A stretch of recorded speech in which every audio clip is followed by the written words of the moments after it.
یہی بات حضرت جی دکھ کے ساتھ کیا میں نے کسی پہ تان نہیں کیا، اور نہ ہی میری عادت ہے کہ کسی کو جناب انگلی اٹھا کے کہوں. میں دکھ کے ساتھ یہ بات آپ کی خدمت میں عرض کرتا ہوں. او بھائی اتنا بڑا گاؤں ہے، کوئی کہنے والے نہیں ہے. ووٹاں نہیں نہ پائیاں ساڈی پارٹی نوں تے کہنے والے 10 بندے نے، حالانکہ وہ 5 سال کے بعد آنے ہیں. کوئی مسجد نہیں آیا تو کوئی کسی کو کہنے والا ہی نہیں ہے، کسی کو کہنے والا نہیں ہے. وہ ہمارے بڑے ہیں، وہ ہمارے چھوٹے ہیں، وہ ہمارے بزرگ ہیں، وہ ہمارے دوست ہیں، وہ ہم عمر ہیں. وہ کہتا ٹھیک ہے جی انہیں پڑھنی ہے تو اپنے واسطے پڑھنی ہے. تو یہ جو قرآن نے کہا تامرون بالمعروف وتنہون عن المنکر، یہ کہاں گیا؟ اگر آپ برائی کو روکنے کے لیے کھڑے ہوتے اور نیکی کی دعوت کے لیے کھڑے ہوتے تو یہ کامیابی کی ضمانت ہے. یہی کامیابی. آپ آئے ہو تو آپ کوشش کرو اپنے صاحبوں کو بھی، اپنے بھائیوں کو بھی، اپنے دوستوں کو بھی، اپنے گھر والوں کو بھی اس کی ترغیب دیں. بھائی مالی دا کم پانی دینا تے پر مشکاں پاوے، او مالک دا کم پھل پھل لانا، لاوے یا نہ لاوے. آپ نے تو پانی دینا ہی چھوڑ دیا بھائی. آپ نے تو اس گلشن کو خود اپنے ہاتھوں سے ویران کیا ہے. میں دکھ کے ساتھ یہ بات کر رہا تھا، اور یہ ہمارے علاقے میں نہیں ہے، اوورآل یہی ماحول ہے کہ رمضان کے پہلے دن نمازوں کی تعداد کچھ اور تھی، اگلے دن کچھ اور ہوئی، آہستہ آہستہ ایک عشرے کے بعد تعداد، اور پھر دوسرے عشرے کے بعد تعداد وہی ہو گئی جو پرانے بابے جو نظر آتے تھے مسجد میں. ایسا نہیں ہے، ایسا کرنے سے ہم اپنا نقصان کر رہے ہیں. میں نے کہا 2 طرح کے لوگ ہیں، ایک دنیا کا کام، ایک دین کا کام کرنے والے. اور جو دین کے لیے جیتے ہیں ان کا سونا بھی عبادت ہوتا ہے، ان کا کھانا بھی عبادت ہوتا ہے، ان کا پینا بھی عبادت ہوتا ہے، ان کا جاگنا بھی عبادت ہوتا ہے. میرے نبی نے فرمایا جو حلال رزق تم ایک لقمہ اپنی بیوی کے منہ میں ڈالتے ہو، اللہ اس کا بھی صدقے کا ثواب عطا فرماتا. کتنا سونا دین ہے بھائی. آپ تو دین کی طرف آئے نہیں. آپ کو تو چاہیے تھا مزاج میں مجھے کوئی ایسا ماحول ملے کہ بس میری جناب بلے بلے ہوتی رہے، میری وڈو ہوتی رہے. دین ہمیں پکار رہا ہے، اس دین کو آپ کی ضرورت ہے. حالانکہ دین آپ کا محتاج نہیں ہے، یہ بات سن لیں، دین کسی کا محتاج نہیں ہے. خدا کی قسم قرآن پڑھو آپ کو پتہ چلے اللہ چاہے تو چھوٹے چھوٹے پرندوں سے بھی دین کا کام لے لیتا ہے. چھوٹے چھوٹے پرندوں سے اللہ نے اپنے کعبے کی حفاظت کروائی کہ نہیں کروائی جی؟ کروائی ہے نا. تو مت گمان کرنا کہ میں مسجد میں آ کے بھی کوئی کسی پہ احسان کر رہا ہوں. یہ شکر ادا کرنا اللہ اتنے بڑے علاقے سے تو نے مجھے ہی توفیق دی ہے، میں ہی تیرے گھر میں آیا ہوں. یا اللہ اس گھر کا دروازہ کھولنے کی تو نے مجھے توفیق دی ہے، مصلی پہ آنے کی تو نے مجھے توفیق دی ہے. 2 طرح کے لوگ ہیں، مجھے اور آپ کو سوچنا ہے. آپ سوال ضرور کیجئے گا رات سونے سے قبل، میں کن لوگوں میں شامل ہوں؟ وہ جو دین کا کام کر کے بھی اپنا گنوا رہے ہیں، یا دنیا کا کام کر کے بھی اپنی آخرت کو سنوار رہے ہیں. تو اس طرح بنو، دنیا میں رہو، ایسے رہو جیسے کشتی پانی کے اندر رہتی ہے، اور دنیا کو اپنے اندر نہ سمانے دو. دنیا کو، وہ اقبال نے بھی کہا تھا نا، وہ کیا خوب تھا کہ کیا لطف انجمن جب دل ہی بجھ گیا ہو.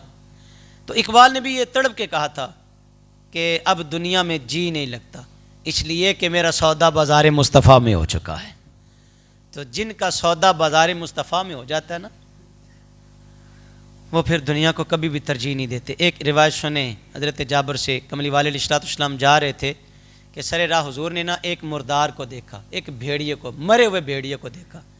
تو سرکار نے صحابہ کو فرمایا تم میں سے ہے کوئی جو اس کو خریدے 1 درہم کے بدلے میں؟ اب مرا ہوا جانور ہے، نہ کھال کسی کام کی، نہ گوشت کسی کام کا. صحابہ نے عرض کی یا رسول اللہ صلی اللہ علیہ وسلم، اب یہ 1 درہم ضائع کرنے والی بات ہی ہے، یہ تو کسی کام کا ہی نہیں ہے. جو خریدے گا اس کا 1 درہم بھی ضائع ہو جائے گا. تو کملی والے صلی اللہ علیہ وسلم نے فرمایا سنو پھر، جس طرح تمہارے نزدیک یہ مردار ذلیل ہے، اللہ کی نظر میں دنیا اس سے بھی کمتر ہے.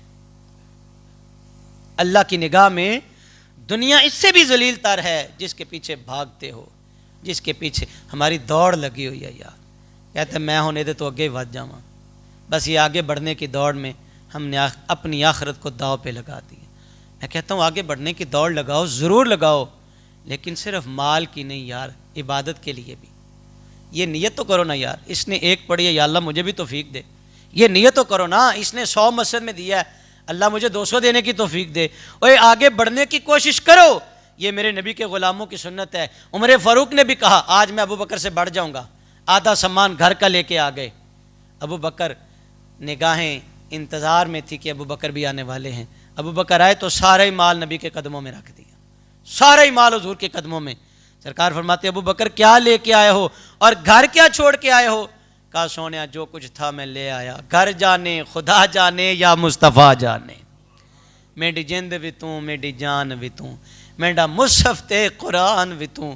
سونیا میں نے مال و زر کو کیا کرنا ہے، میرے سامنے رسول اللہ حضور، مجھے حضور کا حکم ہو کہ لے کے آؤ اسلام کے لیے، میری جند بھی توں میری جان بھی توں، میرا مصحف تے قرآن بھی توں، کل نبیاں دا سلطان بھی توں، نالے عرشاں دا مہمان بھی توں، میں تے مک دی گل مکا دیواں، میرا دین بھی توں تے ایمان بھی توں۔ جب سب کچھ سونا ہے ہی تو پھر میں نے مال کو، تو کچھ ایسے ہیں جو مال کی ہوس و لالچ میں اپنی آخرت کو برباد کر رہے ہیں، اور کچھ ایسے ہیں کہ جو مال بھی خرچ کر کے اپنی آخرت کو بنا رہے ہیں۔ کملی والے علیہ السلام کی حدیث مبارکہ عبداللہ بن عمر سے روایت ہے، اور یہ مسلم میں بات موجود ہے، نبی پاک علیہ السلام نے کامیابی کی ضمانت دی۔ کسے؟ اس بندے کو، کسے؟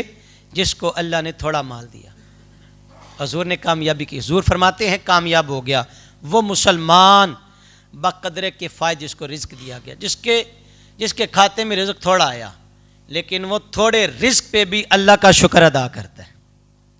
وہ کسی کو دیکھ کے حسد نہیں کرتا، وہ یہ نہیں کہتا زید کے پاس اتنا مال کہاں سے آ گیا۔ میں نے پچھلے بھی کسی ایک درس میں کہا تھا کہ ہماری آج سب سے بڑی مجبوری اور کمزوری اور بیماری یہ ہے کہ ہم دوسروں کے کھاتے گنتے ہیں۔ رات میں نیند نہیں پڑتی، آج چاچے دی وٹک کنی ہوئی ہے یہ بھی گن کے سونا ہے، آج مولوی صاحب نے ختم تو کنے ہوئے یہ بھی گن کے سونا ہے۔ ہماری گراوٹ کا معیار اتنا ہو گیا ہے، ہم اتنے گر چکے ہیں، ہم اپنے جناب جو صاحب ہیں ہمارے، جو ہمارے امام ہیں، کہتے کنے آئے نے تو کنے گئے نے، یہ ہماری گراوٹ کا معیار ہے۔ یقین کریے دکھ کی باتیں ہیں۔ حضور کا فرمان یہ ہے، سرکار فرماتے جس کو اللہ نے رزق تھوڑا دیا اور اس نے کیا کہا، جنہ دکھاں وچ میرا دل بر راضی تے سکھ نہ تو وارے، دکھ قبول محمد بخشا راضی رہن پیارے۔ یا اللہ تو نے جتنا دیا میں راضی ہوں۔ نبی پاک علیہ السلام نے فرمایا وہ بندہ دنیا میں بھی کامیاب ہے، قیامت کے دن بھی کامیاب ہو جائے گا۔ وہ دنیا میں بھی کامیاب ہے، وہ آخرت میں بھی۔ یہ کامیابی کی ضمانت میرے نبی علیہ السلام نے فرمائی۔ سرکار فرماتے بندہ کہتا ہے میرا مال میرا مال، مسلم کی روایت ابو ہریرہ اس کو بیان کرتے ہیں۔ حضور فرماتے ہیں بندہ کہتا ہے میرا مال میرا مال میرا مال، حالانکہ اس کا مال تو صرف تین چیزیں ہیں جو اس نے پہن کر بوسیدہ کر دیا، کھایا ہضم کیا، اور وہ نیکیوں کا بیگ جو یہ ساتھ لے کے جائے گا۔ وہ اعمال پانڈ بنو یار، نیکیاں دی پانڈ بنو۔ یہ ماہ سیام نصف سے بھی گزر چکا ہے، آج 17 رمضان ہے، یوم بدر ہے آج، اور یوم بدر دیکھو یار، فرشتے آئے میرے نبی کے غلاموں کی مدد کے لیے۔ آج فرشتے نہیں آ رہے، آج فلسطین میں کیا کچھ ہو گیا، آج ہمارے اپنے گھر میں، گھر اور باہر کیا ہو رہا ہے کسی سے مخفی نہیں ہے۔ فرشتے کیوں نہیں آ رہے؟ اس لیے کہ ہمارا کردار ایسا نہیں ہے جیسا نبی کے غلاموں کا کردار تھا۔ وہ زمانے میں معزز تھے مسلمان ہو کر، اور تم خار ہوئے تارک قرآن ہو کر۔ انہوں نے تو قرآن کا دامن تھاما۔ آج صحت مند نوجوان روزہ نہیں رکھ رہا، صحت مند۔ نبی کے غلاموں نے جنگ لڑی ہے روزہ رکھ کے، اور کھجور کو چوس کے روزہ رکھا، کھجور کو چوس کے افطاری کی۔ ہیں ہمارے کردار ایسے؟ سرکار فرماتے بندہ کہتا ہے میرا مال میرا مال، تیرا مال وہی ہے جو تو نے کھایا، تو نے پہن کے اس کو پرانا کیا، اور جو تو نے سٹور کر لیا۔ جس مال کی فکر میں تو لگا نا، میاں صاحب نے بڑا خوبصورت کہا، جاندی وار ڈراؤنا بنیا، ہاتھ نہیں لاندے ڈر دے، جنہ لئی لکھ پاپ کمائے، اج کتھے نہیں تیرے گھر دے۔ جنازے میں دو طرح کے احباب گفتگو کرتے ہیں، ایک جنازے کے پیچھے ہوتے ہیں، ایک جنازے کے آگے ہوتے ہیں۔ آپ کہیں جی جنازے کے آگے تو چلنے کی ممانت ہے، تو سنو، جنازے کے آگے چلنے والے فرشتے ہوتے ہیں، وہ کہتے ہیں کہ یہ آگے کیا لے کے جا رہا ہے، اور پیچھے وارثان ہوتے ہیں، وہ کہتے ہیں پیچھے کیا چھوڑ کے گیا، انہیں ساڑھے لے کی چھڑے ہے، تو یہ کسی کی سکی نہیں ہے یار۔ نہ اس کے لیے اپنی آخرت تباہ کرو، نہ اس کے لیے اپنے کل کو داؤ پہ لگا دو۔ آؤ مجھے اور آپ کو فکر کی اشد ضرورت ہے، اللہ ہمیں سجدوں کی توفیق عطا فرمائے۔ اللہ ہمیں ایمان کی چاشنی نصیب فرمائے، اللہ ہمیں دنیا میں بھی رہیں لیکن ہمیں آخرت کی تیاری کی توفیق عطا فرمائے۔ یہ دنیا ایک مسافر خانہ ہے، آپ یہاں سفر میں ہیں اور آپ کی منزل بڑی دراڈی ہے، آپ کی منزل تو رب کا دیدار کرنا ہے، آپ کی منزل تو رسول پاک کا دیدار کرنا ہے۔ وما علینا